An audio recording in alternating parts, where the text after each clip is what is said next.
Welcome to Gourav academy. গৌরব একাডেমিতে তোমাদের সবাইকে আবারও স্বাগত জানাই। আজকে আমরা যেটা দেখব সেটা হচ্ছে আমাদের অলরেডি আমাদের অনেক ইউনিভার্সিটির আন্ডারে যে কলেজগুলো রয়েছে তাদের গ্র্যাজুয়েশনের রেজাল্ট আউট হয়ে গেছে। তো এই ক্ষেত্রে অনেক কলেজে অনেক ইউনিভার্সিটিতে আমাদের পিজিতে যে ভর্তি অর্থাৎ পোস্ট গ্র্যাজুয়েট বা মাস্টার্স ডিগ্রিতে যে ভর্তি সেই ভর্তির প্রক্রিয়া শুরু হয়ে গেছে। তো সেরকমই আমরা দেখে নেব বাঁকুড়া ইউনিভার্সিটিতে আমাদের ভর্তির কিছু জায়গা, মেনলি আমরা জিওগ্রাফির জায়গাটা দেখব।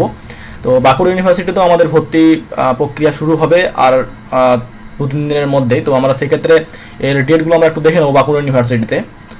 তো আমরা যদি দেখি তাহলে দেখতে পাবো যে এখানে আমাদের অনলাইন ফর্ম ফিল আপ শুরু হবে 3 তারিখ থেকে। আমরা দেখতে পাচ্ছি যে এখানে 3 তারিখ থেকে আমাদের কী হবে, ফর্ম ফিল আপ শুরু হবে এবং তারপরে কি না এই 3 তারিখ থেকে শুরু হওয়ার পর আমাদের চলবে এটা 17 তারিখ পর্যন্ত, ঠিক আছে। আচ্ছা, তারপরে আমাদের publication of professional merit list হচ্ছে 20 তারিখে এটার মেরিট লিস্টে বেরোবে।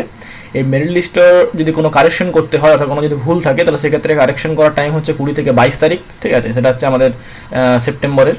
এবং তারপরে হচ্ছে রিভাইজ যে মেরিট লিস্ট সেটা বেরোবে 23 তারিখে এবং 24 তারিখে আমাদের কী হবে, ফার্স্ট অ্যাডমিশন লিস্ট অর্থাৎ আমাদের যে ফাইনাল যে মেরিট লিস্ট সেটা কিন্তু বেরোবে 24 তারিখে।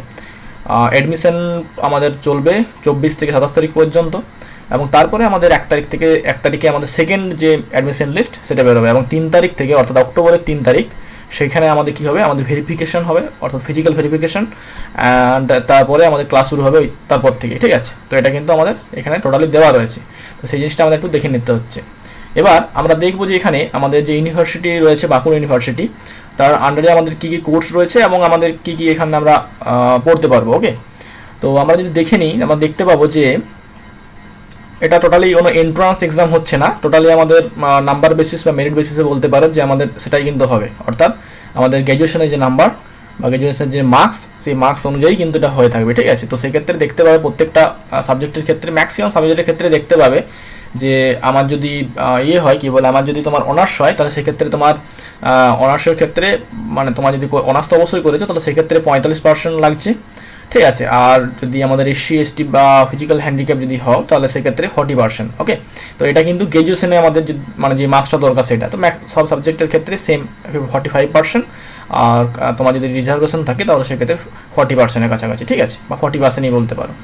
ম্যাক্সিমাম ক্ষেত্রে এটা তুমি দেখতে পাবে, ঠিক আছে। জিওগ্রাফির ক্ষেত্রে আমরা দেখতে পাবো যে জিওগ্রাফি রয়েছে, সেই জিওগ্রাফির ক্ষেত্রে সেম জিনিস দেখতে পাবো আমরা যে আমাদের 45% BSc অনার্স লাগবে এবং যদি আমাদের SC ST ক্যাটাগরিতে হয় তাহলে সেক্ষেত্রে বা ফিজিক্যাল হ্যান্ডিক্যাপ হয় তাহলে 40% লাগবে।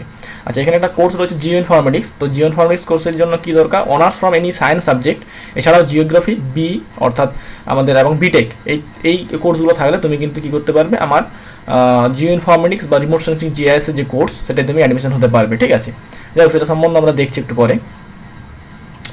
এবার আমরা যদি দেখবো যে আমাদের এক্ষেত্রে এখানে যেটা রয়েছে আমাদের যে আমাদের এখানে একটা নতুন যেটা কোর্স চালু হয়েছে কি না, আমাদের সাঁওতালি মিডিয়ামে আমাদের কতগুলো কোর্স পড়ানো হচ্ছে। তার মধ্যে রয়েছে mathematics, physics, chemistry, philosophy and geography. এই সাবজেক্টগুলো তো তুমি পড়তে পারো সাঁওতালি মিডিয়াম থেকে, অর্থাৎ সাঁওতালি মোডটা হবে সাঁওতালি মিডিয়ামে, ঠিক আছে। তো তার জন্য কী করতে হবে না, UG program must be completed in Santali medium. তাহলে সেক্ষেত্রে তোমার যদি ইউজি প্রোগ্রামটা যদি সাঁওতালি মিডিয়ামে কমপ্লিট হয়ে থাকে তবেই কিন্তু তুমি কী করতে পারবে, এর জন্য এলিজিবল। অর্থাৎ পিজিতে তুমি এই সাবজেক্টগুলোতে সাঁওতালি মিডিয়ামে তুমি কিন্তু কমপ্লিট করতে পারবে, ঠিক আছে। তো এটা একটা জায়গা। আচ্ছা, এছাড়াও আরও অনেক কোর্স রয়েছে, সেগুলো ডিটেলসে আমি যাচ্ছি না, তোমরা একটু ওয়েবসাইটে চেক করে নেবে, ওয়েবসাইটে গিয়ে তোমরা পেয়ে যাবে এটা পুরো নোটিফিকেশানটা যেটা রয়েছে, ঠিক আছে। তো কীভাবে এটা তুমি নাম্বারটা ক্যালকুলেশন করবে না, সেক্ষেত্রে আমাদের নাম্বার ক্যালকুলেশন হবে যদি CBSE সিস্টেম এখনও পর্যন্ত চলছে তাহলে সেক্ষেত্রে CBSE সিস্টেমে আমাদের 3টে জিনিস এখানে অ্যাড হবে। একটা যে কোর কোর্স অর্থাৎ যেটা আমাদের অনার্সের পেপার সেটা, স্কিল এনহ্যান্সমেন্ট কোর্স যেটা SSC পেপার ছিল সেটা, এবং DSE পেপার, ঠিক আছে, ডিসিপ্লিন স্পেসিফিক ইলেকটিভ কোর্স। এই 3টে যে পেপার রয়েছে এই 3টে পেপারের নাম্বারই কিন্তু আমাদের এখানে কী হবে না, এখানে যোগ করতে হবে। কোনো GE পেপার বা জেনারেল ইলেকটিভ যেটা রয়েছে বা MIL যেগুলো রয়েছে সেগুলো কিন্তু এখানে অ্যাড করার দরকার নেই বা চলবে না, ঠিক আছে। মেনলি 3টে পেপারের ওভারঅল নাম্বার নিয়ে কী করতে হবে, পার্সেন্টেজ বের করে সেখান থেকে আমাদের নাম্বারটা পুট করতে হবে। ওকে, এটা একটা জায়গা। আচ্ছা, এবারে নেক্সট আমরা দেখতে পাবো যে আমাদের এখানে দেখতে পাবো যে গ্রুপ এ এবং গ্রুপ বি দুটোতে ভাগ করা হয়েছে। প্রতিটা ইউনিভার্সিটিতে যেমন থাকে যে 80% সিট কী রয়েছে আমাদের কী বলে হোম ইউনিভার্সিটি ক্যান্ডিডেট যারা রয়েছে, অর্থাৎ যারা বাঁকুড়া ইউনিভার্সিটির বিভিন্ন কলেজ থেকে পাস আউট করেছো তাদের জন্য 80% রিজার্ভ থাকছে এবং 20% বাকি 20% ওপেন ক্যাটাগরি অর্থাৎ আদার্স ইউনিভার্সিটির জন্য যারা রয়েছে তাদের জন্য কিন্তু এটা থাকছে, ঠিক আছে। এখানে বলেই দিচ্ছে there will be no admission test, অর্থাৎ এখানে কোনো এন্ট্রান্স টেস্ট হচ্ছে না। ওকে, এটা একটা জায়গা। আচ্ছা, এবারে আমাদের টোটালি কী হবে এটা বললাম মেরিট বেসিসে, সেগুলো এখানে দেওয়া রয়েছে, এগুলো আলাদা করে কিছু নেই আর। তো আমরা এরপরে দেখে নেবো যে আমাদের এখানে কি বলে আমাদের যেগুলো রয়েছে, অর্থাৎ আমাদের যে সিট, সেই সিট ম্যাট্রিক্সটা আমরা দেখে নেবো যে কী সিট পরিমাণ রয়েছে। বাকি জিনিসগুলো তোমরা একটু এখানে চেক করে নেবে, এগুলো একটু দেখে নেবে তোমরা, ঠিক আছে। তো সেক্ষেত্রে এখানে দেখো তোমাদের কী কী রয়েছে। বাংলা প্রথমে রয়েছে, বেঙ্গলি টোটাল সিট 102টো রয়েছে আমাদের, এগুলো ইউনিভার্সিটিতে, এবং বিভিন্ন কলেজ রয়েছে, বাঁকুড়া ইউনিভার্সিটির আন্ডারে বিভিন্ন কলেজ যেগুলোতে পিজি পড়ানো হয়। তো এগুলো হচ্ছে ইউনিভার্সিটি, বাঁকুড়া ইউনিভার্সিটিতে। এখানে দেখো গ্রুপ এ গ্রুপ বি ভাগ করে দিয়েছে, গ্রুপ এ গ্রুপ বি, ওকে। তো সেক্ষেত্রে দেখতে পাবে unreserved category SC ST OBC সবগুলোই ভাগ করা আছে এরকম করে, ঠিক আছে। ইডাব্লিউএসটাও অ্যাড করেছে আগের বছর থেকে, ইডাব্লিউএসটাও দেখতে পাবে তোমরা। বেঙ্গলি, ইংলিশ এরকম করে তোমরা সিট ক্যাপাসিটিগুলো এখানে দেখে নেবে, চেক করে নেবে, ঠিক আছে। আচ্ছা, এবারে আমরা যেটা যাব সেটা হচ্ছে আমাদের মেনলি জিওগ্রাফি নিয়ে কাজ। তাহলে সেক্ষেত্রে আমরা জিওগ্রাফির ক্ষেত্রে দেখব, আমাদের জিওগ্রাফি কিন্তু ইউনিভার্সিটিতে এখনও পর্যন্ত কোনো ব্রাঞ্চ এখনও ওপেন হয়নি।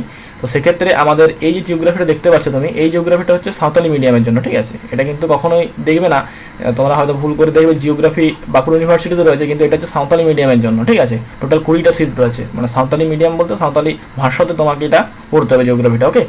তো সেক্ষেত্রে এটা কিন্তু ইউনিভার্সিটিতে রয়েছে, কিন্তু এটা মানে সাধারণ যারা ছেলে মেয়ে রয়েছে, যারা সাঁওতালি যাদের ব্যাকগ্রাউন্ড নেই বা সাঁওতালি মিডিয়ামে যারা পড়াশোনা করনি, তারা তো করতে পারবে না। তাহলে সেক্ষেত্রে জিওগ্রাফি রয়েছে কোথায় না, জিওগ্রাফি রয়েছে আমাদের অ্যাফিলিয়েটেড কলেজ রয়েছে, দুটো কলেজে রয়েছে। একটা হচ্ছে এই পণ্ডিত রঘুনাথ মুর্মু স্মৃতি মহাবিদ্যালয়, আর একটা কলেজ রয়েছে আমাদের বাঁকুড়া জেলা সারদামণি মহিলা মহাবিদ্যাপীঠ, ঠিক আছে। এই দুটো কলেজে আমাদের জিওগ্রাফির যে কী বলে তোমার জিওগ্রাফি যে ব্রাঞ্চ বা জিওগ্রাফি যে কোর্স সেটা কিন্তু দেওয়া রয়েছে, ঠিক আছে।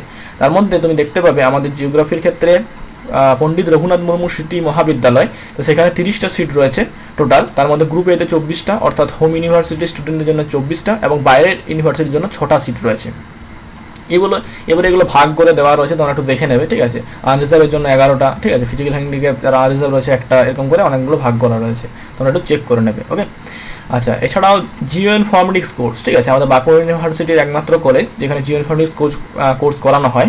তো সেটা হচ্ছে এই পণ্ডিত রঘুনাথ মুর্মু স্মৃতি মহাবিদ্যালয়ে, সেটা হচ্ছে সেখানেও 30টা সিট রয়েছে, গ্রুপ এতে 24টা এবং গ্রুপ বিতে 6টা, ঠিক আছে। তো এখানেও তোমরা দেখে নেবে সিট ম্যাট্রিক্সটা আবার জিও ইনফরমেটিক্স বা রিমোট সেন্সিং জিএস, তো সেটা আমরা এখান থেকে তুমি দেখতে পাবে, ঠিক আছে। এছাড়াও জিওগ্রাফি রয়েছে কোথায় না, আমাদের সারদামণি কলেজ তুমি দেখো, বা সারদামণি মহিলা মহাবিদ্যাপীঠ যদি দেখো তুমি, সেখানেও দেখতে পাবে। এক সেকেন্ড আমরা যদি একটু দেখে নিই তাহলে দেখতে পাবো, এক সেকেন্ড দাঁড়াও, এটা হয়তো ওপর দিকে রয়েছে।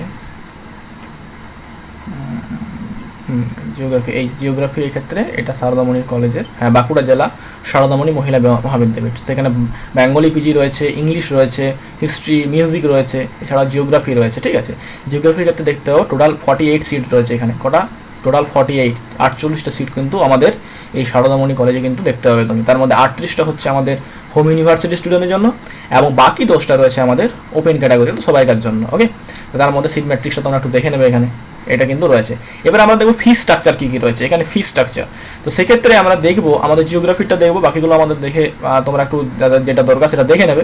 আমরা যদি জিওগ্রাফির ফি স্ট্রাকচারটা দেখে নিই তাহলে সেক্ষেত্রে আমরা দেখতে পাবো যে আমাদের এই সাঁওতাল মিডিয়ামের জিওগ্রাফির ক্ষেত্রে ফি স্ট্রাকচার হচ্ছে কত না, 4,330 টাকা, এবং এসসি এসটি ক্যাটাগরির জন্য হচ্ছে 4,230 টাকা, ঠিক আছে। তো এটা একটু দেখে নেওয়ার জিনিস।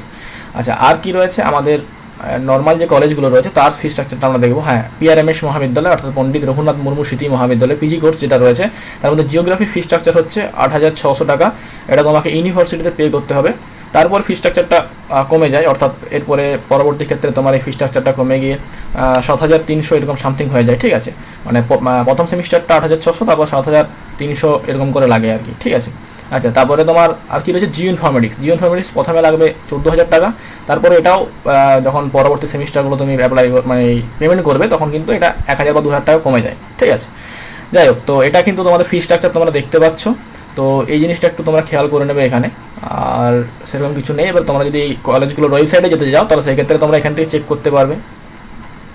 তোমরা কী করতে পারবে, এখানে যেয়ে পরে এই কলেজগুলোর ওয়েবসাইটে গিয়ে চেক করতে পারবে। যে পণ্ডিত রঘুনাথ মুর্মু স্মৃতি মহাবিদ্যালয়ের এই ওয়েবসাইট, বাঁকুড়া জেলা সারদামণি মহিলা মহাবিদ্যাপীঠের এটা ওয়েবসাইট, ওকে। তো এইখানে যে তোমরা কিন্তু ডিটেলস তোমরা জানতে পারবে, ফ্যাকাল্টি বা এখানকার সিলেবাস, ইনফ্রাস্ট্রাকচার, এগুলো সবই কিন্তু এখান থেকে তোমরা দেখতে পারবে, ওকে। তো এই হচ্ছে তোমাদের টোটাল আমাদের ভর্তির যে ডিটেলস প্রক্রিয়া সেটা কিন্তু এখানে রয়েছে, ঠিক আছে। তোমরা ডেটগুলো একটু দেখে নেবে এবং সেই অনুযায়ী তোমরা কিন্তু অ্যাপ্লাই করতে পারো, ঠিক আছে। তবে আজকের ভিডিও এতটাই, ধন্যবাদ।